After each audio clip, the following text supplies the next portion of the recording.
how would you assess your emotional health?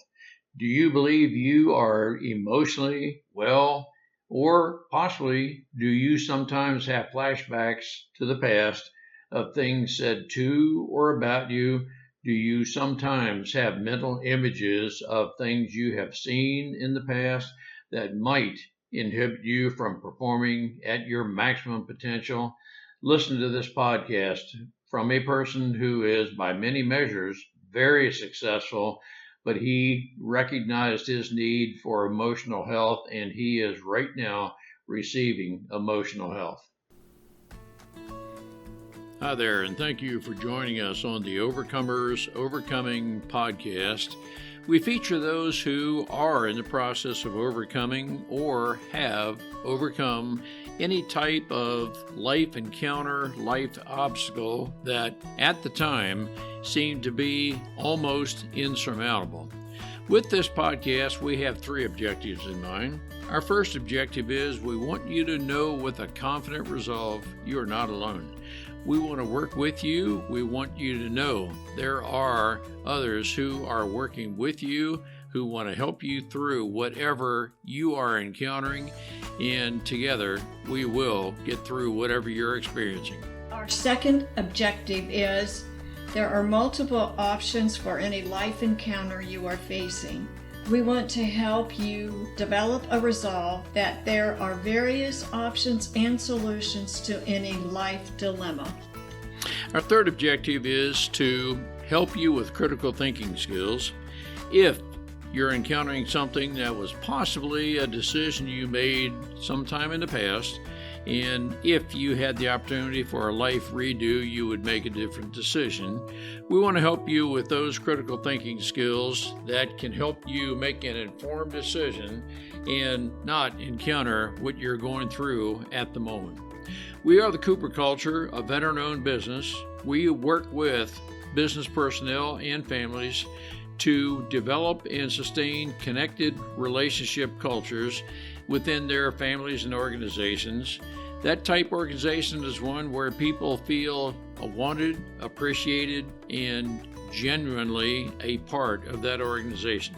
I'm with my wife and business partner, Marty, who is helping me facilitate this podcast. Today we feature Alan Lazaros for a second episode. During the first episode, right at the end, Alan acknowledged he had some emotional traumas that was affecting his performance, albeit he acknowledged he's very intelligent, very successful, was making a fair amount of money at the time, but he acknowledged he had some emotional attributes about himself he needed to get resolved. A very close friend of his recommended emotional therapy. He is getting, right now, in progress, emotional therapy, and it's helping him to process information and help him to overcome some of his past events.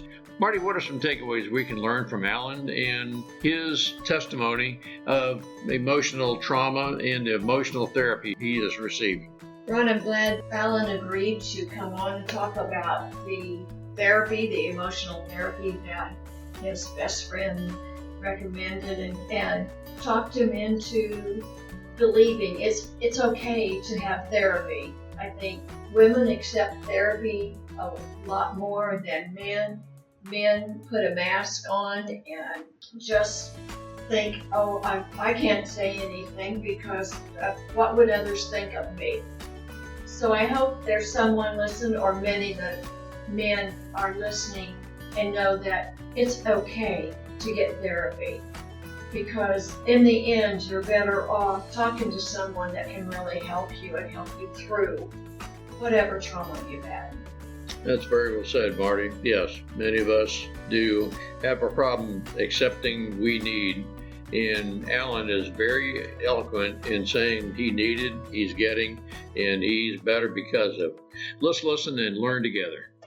Hey, Alan, great to have you back with us for a second episode. When we left off our previous podcast, you somewhat casually mentioned emotional quotient. We didn't go into great detail, but I'm focusing on emotion, and you did mention you are in emotional therapy. I think it'd be great, Alan, for you to discuss with us the inception of that, how it came about. Was it you personally who realized you need it? Was it through the urging of someone else?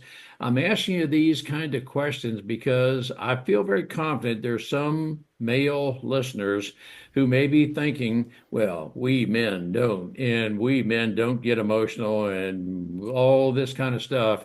And Alan, you're very successful. And my guess is you realize the need for emotional therapy. Here you are. Alan, great to have you back with us. Thank you so much for having me. It's an honor. You guys, I'll come back anytime you guys want. You guys are awesome. So first and foremost, I did have that little thing of whatever has been enculturated. So I was on a podcast earlier with a man named Jim, and I said my sister growing up had a diary. I didn't start journaling until I was 26 years old. And so that inner work, that deeper reflection, because what is the difference between coaching and therapy? And so I do have a therapist. Her name is Carol, and I always playfully joke. I say, if you want a coach, you probably need a therapist. That was me. And if you want a therapist, you probably need a coach. A coach is about the future. A coach is about aspiration and goals and metrics and habits and how to achieve through science, how to achieve your goals and dreams. And it's very future oriented. Therapy is much more about in here, how you work and why you work that way. So I always say coaching is about the future and it's about how to achieve goals. How is the underlined word there. Yep. And that's what I do with people. I teach them how. How do you start a podcast? How do you monetize it? How do you build a business underneath it? How do you do a brand? How do you sell? What's the flywheel? And then therapy is why to start a podcast. It's why to build a business. It's understanding how you tick, your triggers, physical, mental, emotional, spiritual. It's all about you. And so my therapist, her name is Carol. She's from my alma mater. She went to WPI because I needed to pick one who I knew was brilliant. And her modality of therapy is called internal family systems. And the shortest form way I can describe this is if you've ever seen the Inside Out movies by Pixar, it's kind of like that. And I think those films are perfect to describe why emotional intelligence is powerful, particularly the second movie that talks about anxiety and how that's driving the character in the film. Right on. But ultimately, if you don't understand what triggers you, if you don't understand what motivates you, if you don't understand your own trauma, if you don't understand what your real fears are. So for example, I think everyone, I always joke, I say, there's two types of people in this world. The first type is afraid, and the second type are liars. I knew that you would laugh at that, Marty. Yep. So we're all afraid of something. What I realized in hindsight in my 30s is that we're not all afraid of the same thing. Sure. So the three main fears of the human condition are fear of failure, usually fear of being seen as a failure, not failure itself. Number two is fear of judgment. And number three is fear of success. So I had the third one, big time. And we all are in this sort of comfort zone between failure and success where we don't want to be a failure in the eyes of our peers, but we also don't want to be so successful that we get ostracized from our peers. So for me, growing up, I had a lot of abandonment challenges. Birth father passed away at 2, stepfather left at 14, kind of lost 3 families in a way by the time I'm 14 years old. And I've since reconnected with my birth father's side. But that was a lot like seeing the ghost of Christmas Past because I look a lot like my father. But ultimately, abandonment, social abandonment was my trauma. And so my fear was success. Because if I go and be more successful, I'm going to get ostracized from my peer group. And that's literally what happened in many ways. And some of that's by choice, and some of that is just people being awful to me, to be honest. But ultimately, we are all afraid. But it's therapy and EQ and understanding ourselves that really needs to have the inner world sort of unlock, because I went to college with some very genius people who were unbelievable engineers, and a lot of them are now multimillionaires, and sometimes there are still emotional children who are playing video games while their wife cooks, and I just can't. To me, you need to be an adult, and there's an expiration date on not working on yourself, and unfortunately, a lot of people that are very successful in the economy are not well developed internally, and some people that are well-developed internally don't actually succeed in the economy. And so we need both personal development and professional development. We need IQ and EQ. Yep, very important what you just said. And we all have the need to be connected. And I'm sensing you're saying, Alan, you felt emotionally separated, disconnected. I don't know that you would use the word lonely, but that word, that term does apply sometimes. Well, so this is something I never had the courage to share until my 30s. When my stepfather left and took his entire extended family with him at 14, my mom got in a fight that same year with my Aunt Sandy, and my Aunt Sandy sort of ostracized us from that side of the family. And the McCorkles, my birth father's side, we didn't really associate with when we were sort of the Lazaroses. So I kind of lost 3 families by the time I'm 14, and that same year my sister moved out with her older boyfriend. So I realized in hindsight that created some abandonment issues. And so I kind of contorted myself to try to fit in so that I wouldn't get abandoned. And unfortunately, as someone who, again, I never used to share this, who is intellectually gifted, it also meant I never called anyone out for their stupidity. And I was around a lot of irrational people who were very unintelligent. So it created this sort of recipe. If you've ever seen Good Will Hunting, I resonate deeply with that. Surrounding yourself with the wrong people because you're afraid of abandonment, even though you're kind of a genius. And so for me, I had to sort of go inward and realize, okay, I have to start having the courage to actually be me, because a lot of engineers will resonate with this. Engineers statistically are smarter than average, but they're also very lonely. Mm-hmm. And the reason they're lonely is because they have a modality of thinking in mathematics and formulas, and that's not how most people think. Most people think with words and concepts, vision, pictures, images, or energy. Most men, I think, most women think in intuition, energy, and vibe. That was my that was mine that I didn't have. So there's 4 modalities of thinking. There's math, formulas, and numbers. That's the rarest, and that one's mine. So anyone who has that as their main mode of thinking, you're an esoteric weirdo like me, and you try to hide it, unless you have courage. And then there's vibe, energy, and intuition. Women tend to have that one more than men. And then you've got words and concepts. That's common. Everyone freaking words and concepts. And then you've got pictures, images, and vision. And those are the visionaries of the world. But ultimately, mine was math, numbers, and logic and rationality. So for me, I looked around. It was like, I felt like everyone was irrational. And so I thought when I was a kid, I remember thinking everyone is lazy and everyone's dumb. No. You're really intelligent and you're really hardworking. Got it. But you don't usually think that because you don't want to think you're so great, right? So ultimately my point of this is the esoteric weirdos out there, you do feel lonely and you don't feel a strong sense of belonging. My therapist literally said, Alan, you're in the intelligence quotient of 0.005%. So you're never going to really feel like you belong. And I remember when I used to have a drinking problem, I used to drink to try to fit in because drinking made me dumber. Well, that is right there. That's very important, Alan. Not so much the drinking part. I need to fit in. I maybe will do whatever it takes to be accepted by, even if it's the wrong circle of friends. 100%. And that's exactly, I did that. I used to try to fit in, and it was unconscious. I didn't know that's what I was doing. I would sort of dim myself if I had to, or dial myself up if I had to. I didn't understand that that's what I was running. And then the car accident at 26 woke me up to that. And I realized, okay, I got to live a life true to myself. I got to follow my own dreams.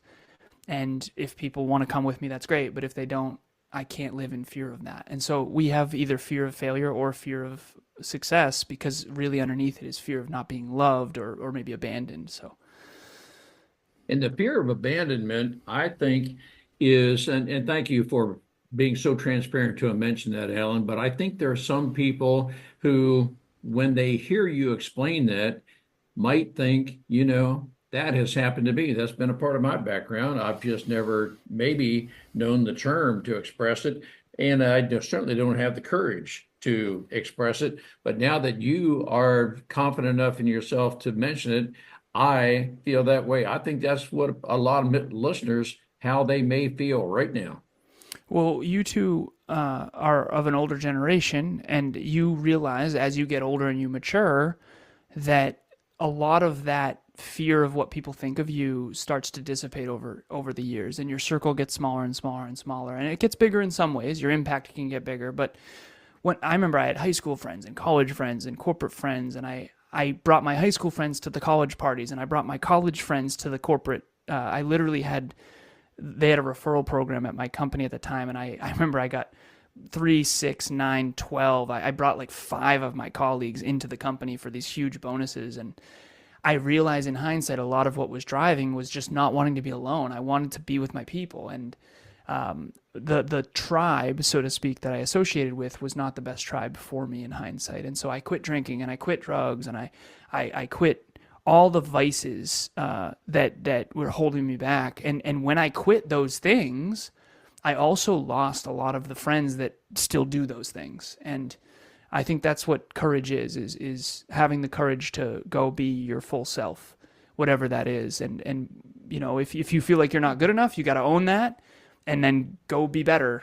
If you feel like you're too much for people like me, you got to own that and go be better. And so, yeah. Now, of everything you've described, do you feel that your emotional therapy helps you to deal with those trigger points when you feel that, well, I feel abandoned at this moment in my life for the next minute or so?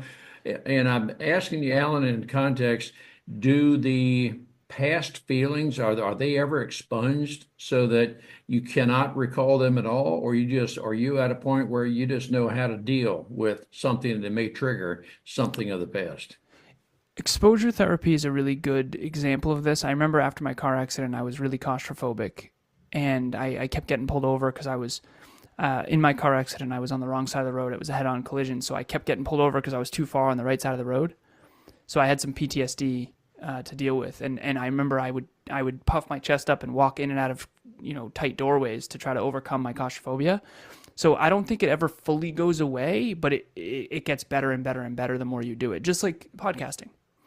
So I'm not as concerned. When I first started sharing this stuff, I mean, I didn't even talk about my dad's death until I was 26. So you just get exposure therapy by pushing that boundary a little more courage, a little more courage, a little more courage. And so to answer your question, I still get triggered, but not as much as I used to. And not only is it not as much as I used to, but I also handle it differently. I notice it and then sink into vulnerability or choose courage. So a lot of people thought I was very arrogant. And if you watch the movie Good Will Hunting, that character looks very arrogant when in reality he's fear of abandonment. And he is very, very smart and feels misunderstood by everybody. And I remember on my MySpace back when I was 16 years old, I had the duck pond scene from Good Will Hunting on there. And now I realize in hindsight why that is. But ultimately, I appeared arrogant because I didn't want to get hurt. So I kind of created this sort of distance between me and others. And I realized that came off as arrogance. Whereas vulnerability is sort of sitting in the contrast. So I notice the contrast between me and other people often. Not everyone works 7 days a week and hasn't taken a day off in 10 years. Not everyone is a successful business owner. Not everyone is brilliant. And so people get triggered and they get insecure around me. And I recognized that my insecurity is other people's insecurity. Because sometimes growing up, whenever I would challenge the status quo, I would be attacked both metaphorically and literally. And so I realized that I'm afraid when other people are triggered because fight, flight, freeze, and fawn, fight might be attack me or lash out or say something mean. And so I realized, okay, I'm actually not insecure. I'm insecure that they're insecure. Got it. I can lean into vulnerability and courage, and if they don't like me, they don't like me. And that's okay. And if I get attacked, I can handle it now because I'm a grown man instead of a little kid. And so therapy's really helped me lean into the man instead of the cub, so to speak. And I think that's why Lion King resonates so much, is because Simba has to go back to Pride Rock and face his past as a lion instead of a cub. And that's why I always quote those two movies as my favorite films.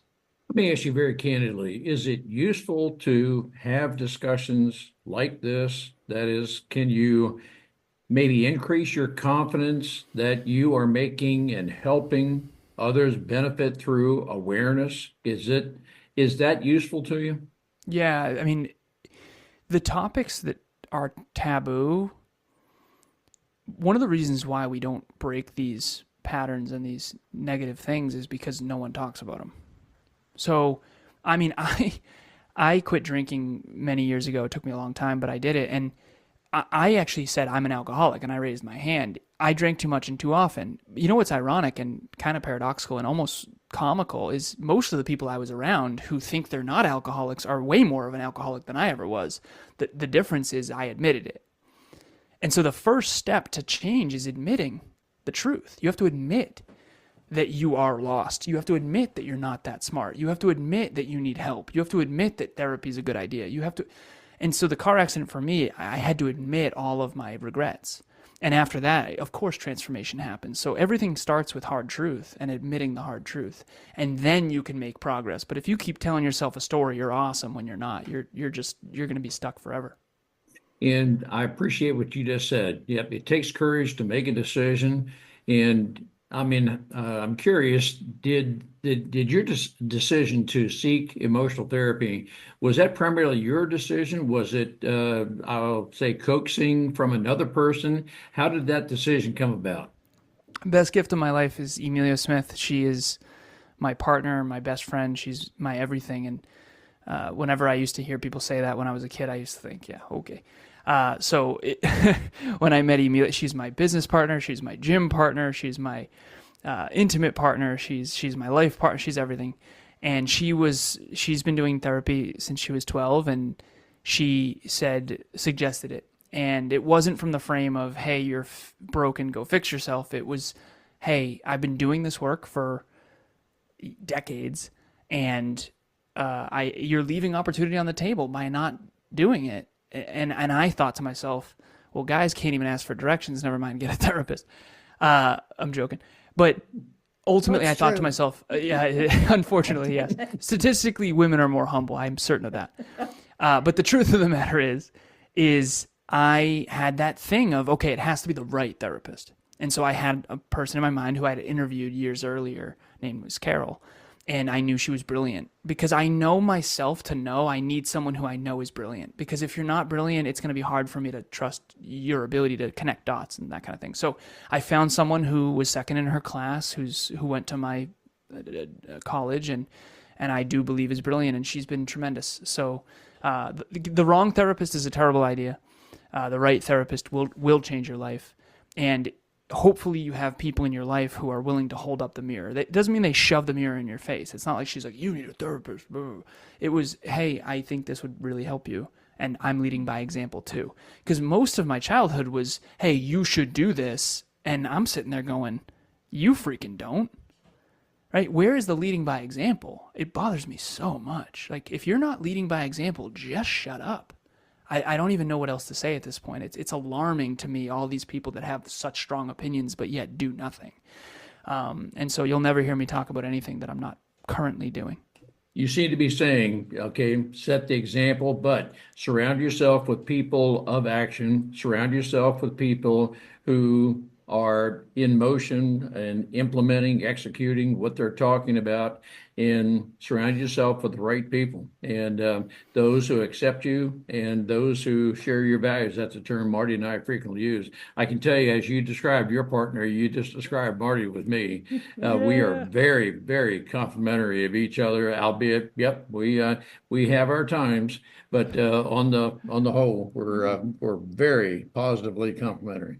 Yin and yang. Alan, I want to ask you, for the person that's scared to say, I'm going through this, or this is what I think, and it's because of my past.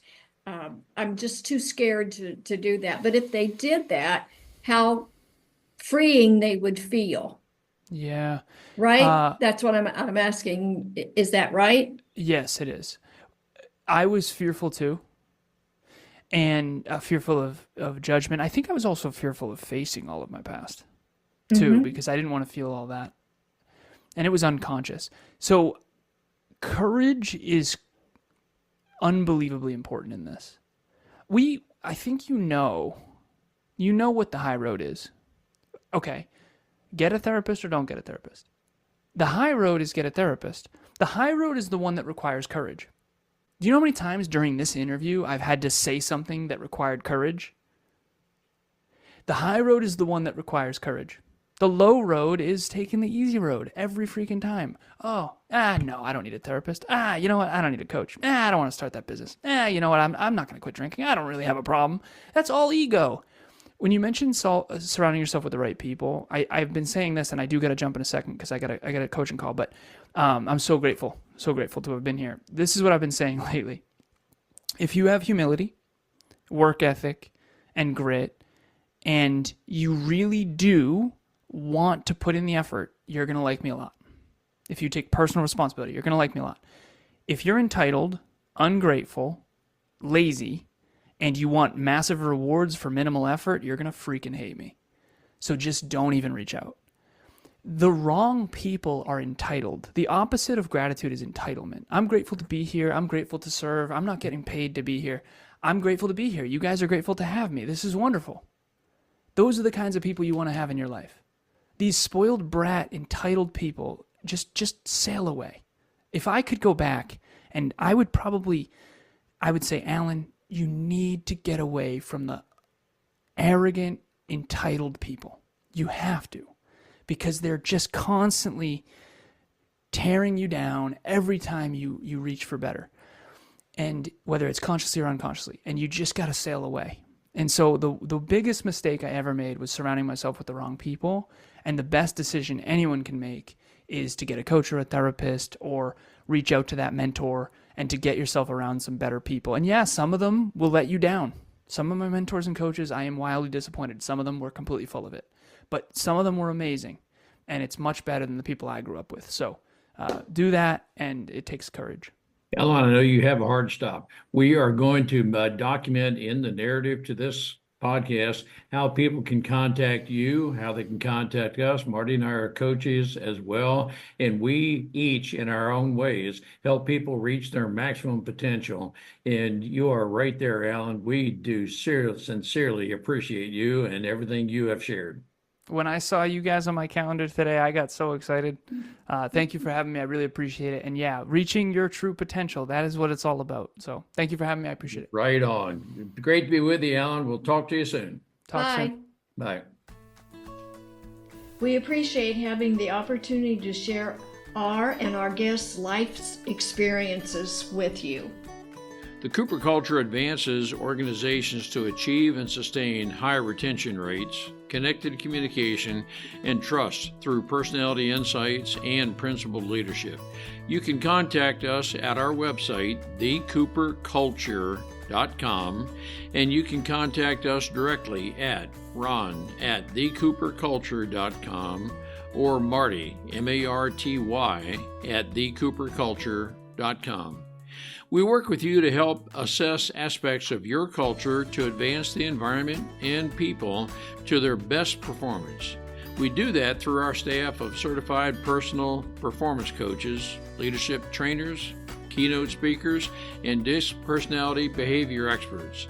You can book a speaking engagement directly through our website by contacting us at ron@thecooperculture.com. We look forward to sharing our life experiences with you, some of which are profound, some of which are pretty funny. Some of those life experiences are ones we'll never do that again because we've been through stuff. We truly look forward to working with you, speaking with you, helping advance you in any way that we can.